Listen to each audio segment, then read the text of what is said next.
నమస్కారం JP news కు స్వాగతం।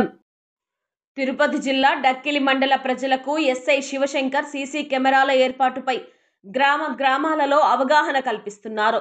ఇందులో భాగంగా ఆయన డక్కిలి మండల పరిధిలోని కమ్మపల్లి గ్రామ ప్రజలకు సీసీ కెమెరాల ఏర్పాటుపై అవగాహన కల్పించారు। ఈ సందర్భంగా ఎస్ఐ శివశంకర్ మాట్లాడుతూ ప్రతి ఒక్కరూ పోలీస్ శాఖకు సహకరించి శాంతియుత వాతావరణంలో పండుగ జరుపుకోవాలని కోరారు। గ్రామాలలో సీసీ కెమెరాలు ఏర్పాటు చేయడం వల్ల నేరాలు అరికట్టే అవకాశం ఉందని, ఒక్క సీసీ కెమెరా 100 మంది పోలీసులతో సమానమని, సీసీ కెమెరాల వల్ల భద్రతా ప్రమాణాలు మెరుగుపడతాయని తెలిపారు। అలాగే రోడ్డు ప్రమాదాలు, గుళ్లల్లో దొంగతనాల నివారణకు, రోడ్డు ప్రమాదాల్లో వాహనాలను గుర్తించేందుకు సీసీ కెమెరాలు ఎంతో ఉపయోగపడతాయని తెలిపారు। గ్రామంలోని ప్రధాన రహదారులలో ఏర్పాటు చేస్తే నేరాలను అరికట్టవచ్చని తెలిపారు। సీసీ కెమెరాల ఏర్పాటుకు గ్రామ పెద్దలు, దాతలు సహకరించాలని సూచించారు। ఈ కార్యక్రమంలో ఎస్ఐ శివశంకర్, కానిస్టేబుల్ గురవయ్య, కమ్మపల్లి గ్రామ ప్రజలు పాల్గొన్నారు। నేను పెట్టే ముందు గొర్రెల దంగలో ప్రతిరోజు పోయాయి। నేను అది పెట్టించిన తర్వాత గొర్రెల దంగ ఎవడో ఏంటి తెలిసింది। ఎవడంటే వాళ్ళ ఊరుకు సంబంధించిన సపోర్ట్ చేశాడు। నేను ఇద్దరు మాటలు అక్కడ సత్యాలు అవుతుంది, దొంగతనాలు చేస్తారు, ఇళ్ల మధ్యలో ఉండాలి, ఇంటి పక్కన ఉన్నవాళ్ళు అనే అక్రమం అవుతుంది। కెమెరాలు పెట్టండి, 2 కెమెరాలు అటు 2 కెమెరాలు ఊరు పెడితే ఊరు మొత్తానికి ఒక గురకావని పెట్టినట్టే ఎంత అవుతుంది। మనం శ్రీరామనవమికి సంబాలు వేసుకుని స్వామివారి కళ్యాణం చేస్తాం, ఒక 50,000 1,00,000 రూపాయలు పెట్టి। అట్లాగే 4 కెమెరాలు పెడితే ఎంత అవుతుంది, ఒక 40,000 అవుతాయి। 25,000 వచ్చేస్తుంది। మీరు గ్రామంలో పెద్ద దగ్గర చదువుకున్న కుర్రాళ్ళ దగ్గర సెల్ ఫోన్ లో పెట్టుకుని చూసుకోవచ్చు, ఎవడొచ్చాడు ఏంటి ఏందనేది లైవ్ కనపడతా ఉండేది। ఎవడన్నా వచ్చినా చేసినా, ఎవడన్నా ఏదన్నా టచ్ చేసినా మీకు ఫోన్లోకి అలారం వచ్చేది, రింగ్ అవుతా ఉండేది, అంత టెక్నాలజీ వచ్చింది। కాబట్టి 4 కెమెరాలు పెట్టుకోండి, పెద్ద బురకడవు, మంచి క్వాలిటీ అయితే 40,000, తుపాకీ కెమెరాలు అయితే 30,000 వస్తాయి।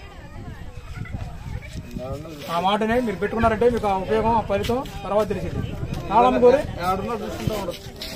లైవ్ మీద 10 రోజుల క్రితం ఎవడొచ్చాడు మొత్తం నీట్ గా కనబడుతుంది। ఏదైనా జరగడానికి జరిగితే అబ్జర్వే కదా గుళ్ళో, నెల నుంచి నెల 2 నెలలు ఆ మాటనే మీరు ఈ 10 రోజుల్లో ప్లాన్ వేసుకోండి। ధాన్యం కూడా వచ్చింది, ఎంతో కొంత డబ్బులు ఉంటాయి, లేవు అనుకుంటాకి లేదు। ఉండ మా రోజు ఒక 5,000 వేసుకోండి, లేని వాళ్ళు ఒక 1000 రూపాయలు వేసుకోండి। ఒక 30-40 మంది చదువుకున్న సాఫ్ట్వేర్ కుర్రోళ్ళు ఎవరైనా ఉన్నారు, ఆటో వెళ్ళాలండి, సాఫ్ట్వేర్ కుర్రోళ్ళు ఎవరైనా ఉన్నారనుకో డొనేట్ చేస్తారు। ఇప్పుడు మైక్ డొనేట్ చేస్తున్నారు, ఇంకోటి డొనేట్ చేస్తున్నారు, గుడికి దేవుడులు డొనేట్ చేస్తున్నారు, ఫ్యాన్లు డొనేట్ చేస్తున్నారు, కెమెరా కూడా డొనేట్ చేయండి। చేస్తారా? నా మాట ఇస్తారా? చదువుకున్న వాళ్ళు సాఫ్ట్వేర్ ఎవరైనా ఉన్నారా? ఆ మాటనే మీకు మంచిదండి। 4 కెమెరాలు పెట్టుకోండి, ఊళ్ళో 2 కెమెరాలు। వచ్చేది వేసవకాలం, దొంగతనాలను అరికట్టచ్చు, ఏదైనా అరికట్టచ్చు। ఫర్ ఎగ్జాంపుల్ ఏదైనా ఒక అమ్మాయిని ఏదైనా తీసుకెళ్లిపోయినా చేసిన ఎవడొచ్చాడో, ఊరికి కొత్తడు ఎవడొచ్చాడు ఏంటనేది, అనుమానస్పదంగా ఎవడున్నాడు అనేది, రేత్రిపూట ఎవడొచ్చాడు అనేది చూసుకోవచ్చు। మీరందరూ నిద్రపోతారు, కొత్తడు ఎవడొచ్చినా మీరు నిద్రపోయినా కెమెరాలు నిద్రపోవు, కెమెరాలో 24 గంటలు మెరుగుగానే ఉంటాయి। ఆ మాటని మీరు ఎన్ని రోజులు ఏర్పాటు చేస్తున్నారు చెప్పండి?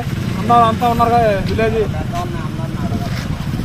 అది పెద్ద ఖర్చు ఏదైతే నేను చెప్తాను। మంచి సాఫ్ట్వేర్ అయితే ఒకటి పెట్టేస్తారు, మంచి సాఫ్ట్వేర్ అయితే 20-30 కెమెరాలు వస్తాయి, 5 లక్షలు కాదు। మీకు అంతగా కావాలంటే నేను మాట్లాడి కాన్సెప్ట్లో కట్టిస్తాను। మనకు నెల్లూరులో, నేను ఆత్మకూరులో పెట్టించినప్పుడు ఉన్న అతను అన్నాడు టెక్నీషియన్, అతను మాకు సర్వీస్ చేస్తాడు, కొంచెం ఫ్లెక్సిబుల్గా రేట్లు వచ్చి సర్వీస్ చేస్తాడు। ఇది మంచి ఇది